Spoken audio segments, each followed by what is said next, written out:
Boa tarde, estamos novamente aqui com mais um Café com Direito, eu e minha colega doutora Caroline. Sejam muito bem-vindos a todos, também agradecer a nossa social media e a Gabi que sempre nos acompanha. E hoje, né, de forma específica, vamos falar sobre herança, né, Carol? Vamos falar um pouco sobre como funciona o processo após a morte de uma pessoa, porque geralmente as pessoas têm confusão do que se trata, muitas vezes não sabem como agir, ficam, obviamente, muito abaladas, né, com a perda do ente querido, e isso é normal e isso acontece. Então, hoje nós vamos trazer um pouco, né, de um conhecimento geral, tendo em vista que cada caso tem as suas especificidades, cada caso também tem a legislação que pode ser aplicada. Então, vamos falar de uma forma genérica, né? Entendendo que cada situação é uma situação e que você pode pelo menos ter uma noção do que fazer, né? Então, inicialmente, eu gosto de deixar claro o que é espólio, né? Bom, antes de entrar, por favor, encaminhe essa live para mais pessoas, encaminhe para os seus amigos. Essa live vai ficar gravada também, caso você queira ver posteriormente. Então, por favor, encaminhe essa live para os seus conhecidos. Então, inicialmente, eu gostaria de trazer aí para vocês o que é o espólio, né? Porque às vezes vocês veem termos jurídicos, e os termos jurídicos, às vezes, nós, advogados, os profissionais da área do direito conhecem mais os termos, né? E as pessoas mais leigas não sabem o que se trata disso. O que é o espólio? O espólio é o conjunto de bens, né, e direitos deixado por uma pessoa. E o que compõe esse espólio? Esse espólio compõe os bens, né, que a pessoa geralmente deixa para formar, né, esses processos de inventário, né, que seriam imóveis, veículos, dinheiro, aplicações financeiras, investimentos financeiros, poupança, enfim, tudo que está ligado, né, à movimentação econômica e financeira daquela pessoa. Isso são os bens, né, que compõem esse espólio. Às vezes os direitos também, que às vezes tem situações onde tem testamento também deixado. Então, esse rol de bens, que é a referência para o espólio, é importante você entender que tudo vai passar pelo processo de inventário, né, Carol? Sim. Mas eu vou deixar alguma coisa de fora. Não, eu tenho que basicamente englobar tudo. Tudo tem que estar vinculado também, né, somando-se a isso aos processos judiciais. A gente tem que incluir, né, ali constar no inventário. Os móveis também não se tratam apenas de veículos grandes coisas, mas a gente sabe que existem cuias, bombas, móveis deixados na casa, heranças sentimentais, por exemplo, algum instrumento musical que o familiar deixou. Então, tudo isso engloba também o espólio, né? Joias também, né? Agora lembrei também, tem joias, relógios, isso tudo tem que ser partilhado e documentado, né? E tem que ser documentado. E aí, o que seria a herança, né? A herança é quando, por exemplo, a pessoa vem a falecer e você tem que fazer um levantamento, né? Então, a gente geralmente faz um levantamento no cartório de registro de imóveis para fazer um arrolamento dos bens, né? Para ver os bens imóveis deixados. Olha no Detran também, né? Para ver quais são os veículos que estão ali. Também os bancos, né, os saldos dos extratos bancários, das contas bancárias, investimentos, aplicações, né? Geralmente, e aqui é algo importante também, as dívidas deixadas, que aí entra também processos judiciais, muitas vezes, né? A existência que tem débitos, ou processo de execuções, ou enfim, tudo isso faz parte do rol do processo de inventário. Então é importante, Elisângela, mas faleceu lá uma pessoa, e essa pessoa deixou 100 mil reais, e 30 mil reais é dívida que a pessoa deixou. Então vai se abater esses 30 mil reais do valor total deixado pelo decujus, e os 70 mil reais vai ser partilhado. Então a dívida sempre vai ser abatida. Ah, mas faleceu, né? Digamos que é ao contrário, isso no caso de haver crédito. Ah, mas digamos que a dívida era maior que o crédito deixado pelo de cujos. Aí, nesse caso, né, geralmente os herdeiros eles não são responsáveis por isso. Né? Então, é importante aí entender que a pendência financeira superior ao espólio, né, os herdeiros, eles aí não vão receber herança nenhuma. Né, Carol? Acrescentando um pouco, né? É que a prioridade sempre é primeiro pagar as dívidas e depois, então, partilhar aqueles bens que restaram, se restarem. Mas caso todos os bens ali foram direcionados para o pagamento das dívidas, se não sobrar nada, então, infelizmente, não vai ter bens a serem partilhados para os herdeiros, mas também os herdeiros não assumem esses débitos deixados, né? E aqui, como orientação, e eu sempre digo, pague suas contas, né? É muito triste isso aí, assim, no caso de que deixar dívidas, é uma situação que geralmente gera, assim, muita perturbação para as pessoas, principalmente as que ficam, né? Então, assim, é importante, né, negociar, pagar suas contas em dia, né, ser cuidadoso e organizado nas suas finanças, né? Para que depois, quando chega mais para frente, às vezes tem doenças, tem situações, as pessoas não se lembram, né? Ah, não, nem lembro de contratos feitos, muitas vezes, ou muitas vezes não regularizaram as suas transações, e isso aí causa muito problema lá na frente, causa né? um transtorno até para os próprios familiares que já estão lidando com o próprio luto, né? Terem que descobrir, porque muitas coisas não são conversadas dentro da família. As pessoas não têm. Às vezes a pessoa tem seguro de vida, tem outros bens e direitos que os familiares nem sabem. E às vezes, claro que aqui no escritório a gente faz toda a investigação e consegue descobrir o que foi deixado. Mas às vezes descobre muito mais à frente após até o próprio inventário ter sido concluído, né? Então a importância aí de ter essa diligência do acompanhamento assim dos seus negócios, das condutas financeiras internas aí que cada um mantém, tanto no seu negócio ou você como pessoa física também. Bom, porém, podem me perguntar assim, como é realizado o inventário, né? Então o inventário é um procedimento feito após, né, o falecimento do indivíduo, e ele tem até 60 dias para ser aberto. Por quem? Pode ser pelo cônjuge sobrevivente, né? Ou por um dos herdeiros, ou até pelo Ministério Público, em caso de quando as pessoas têm algum tipo de... fugiu o nome agora, de alguma incapacidade, né? Então, fundamental aí entender que pós-morte, então tem 60 dias após a morte, depois, né, tem que ter a certidão de óbito certinho, né? Então, 60 dias após, tu consegue iniciar esse processo. E esse processo de inventário, ele pode ser feito de uma forma extrajudicial, em casos que você não tem filhos menores, né? Ou em casos onde geralmente todos estão de acordo, né? Todos os herdeiros estão de acordo com a partilha dos bens, né? Isso, assim, facilita muito, né, Carol? Dá muita diferença o inventário extrajudicial do judicial, né? A gente tem experiência de que o retorno é tão rápido,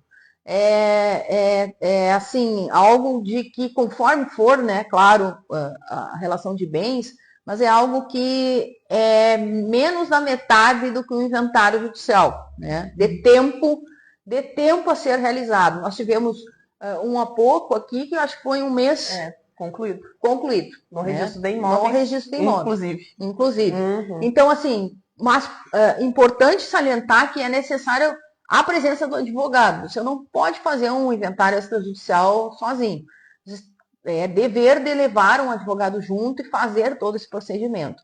Então, o advogado vai fazer toda a petição, né? Vai levar junto ao cartório, vai acompanhar todos os trâmites, né? Tem a questão do pagamento de impostos ou isenção, depende do caso, né? Do ITCMD, que é necessário ser realmente pago. Então, é fundamental sempre a presença do advogado. E algo assim que as pessoas às vezes se questionam e muitas pessoas, eu não vou fazer o inventário, eu vou deixar assim. Só que lá na frente tu vai ter um problema que, eu quero vender esse imóvel. E aí o nome e o imóvel está no nome de quem já faleceu. E aí pode barrar a tua transação ali na frente para efetivamente fazer os registros corretos na matrícula do imóvel. Então, o que eu sempre digo e sempre instruo? Faça os procedimentos corretos, né, para que você não tenha maiores prejuízos lá na frente, porque são obrigações, né, de do inventariante, porque sempre vai ser nomeado alguém responsável pela tramitação do inventário. Então, o inventariante pode ser o cônjuge sobrevivente, ou pode ser um dos filhos, porém, a importância de que isso seja realizado com esse acompanhamento, né, e que a gente possa ter efetividade, celeridade desses procedimentos, tendo a possibilidade de você, inclusive, vender de uma forma muito mais rápida os bens, caso queira, né? Porque não só poderá ser barrado, como irá ser barrado, né? Porque se o bem não está no teu nome, não é possível você fazer a venda dele, né? E essa parte ali do prazo para abertura do inventário, ainda que tem esse prazo, é por questões de valores e multas. Mas você pode abrir o inventário anos depois, né? Claro que vai ter ali questões financeiras que vão envolver. Mas, como a gente sempre fala, entre o judicial e o extrajudicial, estando presente os requisitos do extrajudicial, sempre é melhor ser feito. E ainda que nem todos estejam inicialmente de acordo com a forma de partilha, podem ser feitas reuniões para chegar nesse acordo, porque as vantagens são muito maiores. Verdade. O imposto vai ser pago se for judicial ou extrajudicial. As custas, atualmente, o judiciário não... Ele analisa os bens que estão sendo feitos inventários para saber se vai ter custas ou não, e normalmente são cobradas custas. Então você também vai ter esse custo, porque o tabelionato tem um valor para atuação no inventário, mas é um valor muito abaixo do que o judicial. Então são valores obrigatórios, sendo judicial ou extrajudicial. Mas estando presentes os requisitos, é possível chegar a uma conversa da forma mais fácil e que melhor agrade todos os herdeiros, para que seja feito de forma extrajudicial, né? Porque o nosso inventário extrajudicial mais longo durou 6 meses. É verdade. E tinha 5 herdeiros. Então é algo que... Ou seja, é muito mais habilidoso, muito mais confortável para as partes. O nível de conflitos reduz lá embaixo para os casos de inventário extrajudicial, porque a gente consegue, como a Carol falou, fazer essas reuniões onde nós conseguimos, né, ter essa conduta de diálogo e as pessoas, elas mesmas, de uma forma livre, né, começam a dizer, eu quero ficar com isso, eu quero ceder não quero ficar com isso, ou o dinheiro não me serve, ou essa casa não me serve, e algo que flui e rapidamente todo mundo consegue, né, ter o seu quinhão ali rápido em 6 meses, além dos custos, obviamente, serem muito menores. Sim, até porque o inventário extrajudicial não impede que a partilha seja feita, e se vocês, herdeiros, não decidirem, o juiz vai decidir por vocês, e nem sempre vai atender da melhor forma. Então é melhor chegar a um consenso que nem sempre vai agradar 100%, mas vai ser o melhor para a maioria, do que chegar lá no judicial, demorar 5, 10, 15. Na verdade, tem inventários que duram 20, 30 anos ou mais.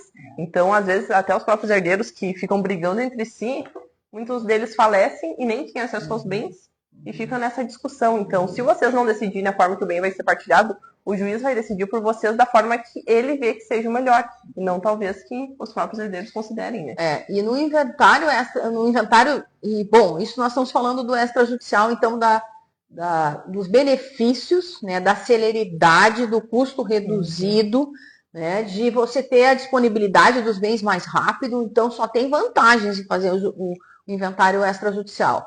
Porém, também tem o caminho do inventário judicial, e esse é bem mais penoso, bem mais trabalhoso, muito mais caro, inclusive, né, tanto em custas quanto em honorários, ele gera muito mais trabalho, né?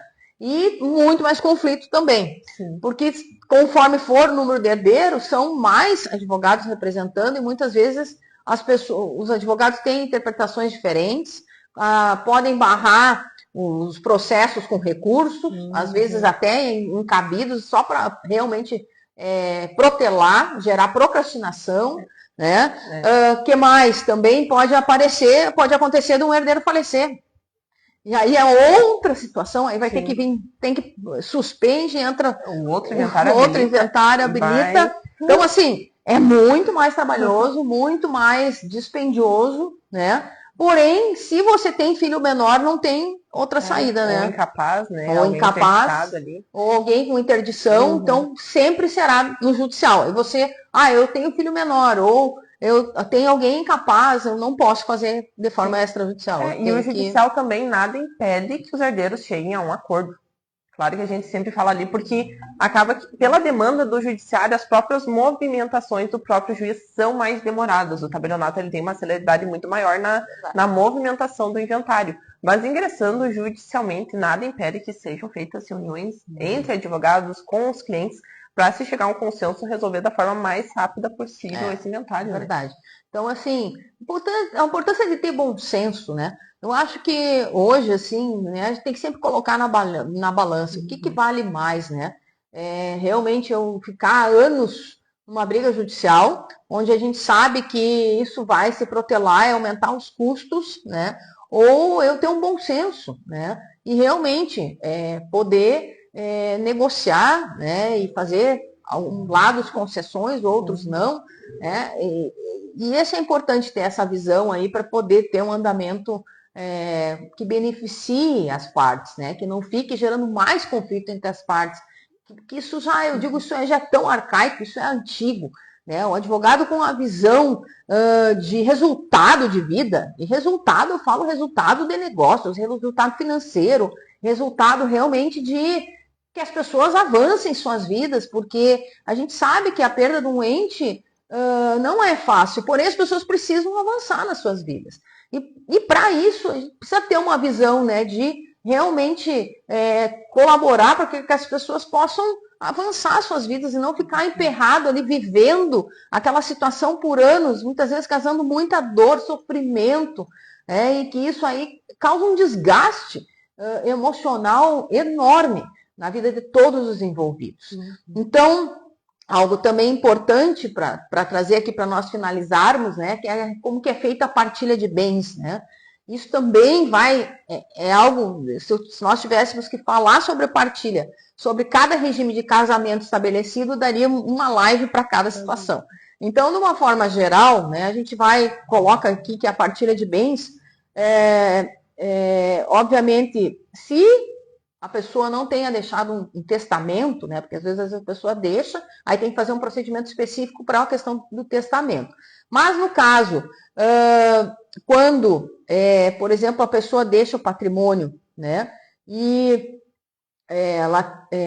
como que é realizada a partilha? Então, tudo vai depender do regime estabelecido, né? Entre o casal, quando efetivamente contrair um matrimônio. Então, vai ser muito específico da forma como esse matrimônio se estabeleceu perante a lei, a forma do regime estabelecido entre o casal, ou separação total, ou comunhão parcial de bens, ou união estável, me ajuda? Separação total, tem a divisão dos aquestos, que é algo específico. Que é algo bem específico. Então, por isso que eu é um rol tão grande, né? E cada caso tem que ser utilizado. E aqui também tem algo bem forte, que é a questão da jurisprudência, né, Carol? Que agora sobre a união estável também decidiram, e sobre a separação total de bens, né? Tem uma decisão nova que mudou um pouco a orientação. Então tem que ter um cuidado também. E assim, desde que eu me conheço por gente que eu estou na área do direito, já mudou muito, né? A questão da jurisprudência no olhar da questão do regime de bens escolhido pelo casal. Então, conforme é o regime, a lei pode dizer algo, mas a jurisprudência diz outra. E isso acaba, muitas vezes, causando confusão também. E também, né? Causa confusão, porque as pessoas têm conhecimento, que a gente sabe que agora o conhecimento também difundido, né? Todo mundo tem acesso, mas uma coisa é um divórcio, outra coisa é o falecimento da pessoa e a divisão dos bens do espólio. Então é diferente a situação, porque mesmo que seja a separação total de bens, no divórcio vai ser um tipo de bens e divisão de bens. Já se a pessoa falece, já é outra forma, porque e uma coisa não tem nada a ver com a outra. Exatamente. Então, o percentual da herança que o cônjuge tem direito a receber vai depender muito do regime de bens escolhido no momento do casamento. Então, veja que são questões bem pontuais, né? É como eu disse, cada situação é um caso, cada caso tem que ser analisado com as suas especificidades. Aí, tem filho que é registrado, tem filho no casamento, tem filho do outro casamento. Tudo isso tem que ser analisado de uma forma muito cuidadosa, muito criteriosa. Tem a primeira mulher, tá casado já pela segunda vez ou até pela terceira vez. Todas essas questões envolvem uma análise minuciosa e exclusiva do caso. Né? Então, hoje falamos de uma forma ampla, enfatizando os benefícios aí dos procedimentos extrajudiciais. Hoje no direito vem uma força muito grande e consequentemente trazendo benefícios maiores para as partes, porque justamente para ter maior agilidade, né, nos seus negócios, né? Principalmente os que vêm a ser recebidos de herança, né? E que as pessoas possam ter o mais rápido possível a disponibilidade desses bens, né? Para poder tocarem as suas vidas, né? Então, quer falar mais alguma coisa? A gente sabe que o conteúdo é um pouco extenso e tem muitos detalhes, então caso tenham alguma dúvida, pode nos mandar por direct, podem comentar que a gente entra em contato para auxiliar. É isso, então, obrigada pela atenção de vocês. Quinta-feira que vem, às 13 horas, estaremos novamente aqui com uma live com Café com Direito. E se você tiver sugestões de temas, coloquem para nós aí no direct, que nós iremos estudar e trazer aqui para vocês. Estamos escolhendo de forma como atuamos e conforme as nossas especializações, mas também podemos atender a sua demanda. Então, a sugestão sobre o tema escolhido será muito bem-vinda, tá bom? Então, um grande abraço, um excelente dia e até quinta que vem. Obrigada.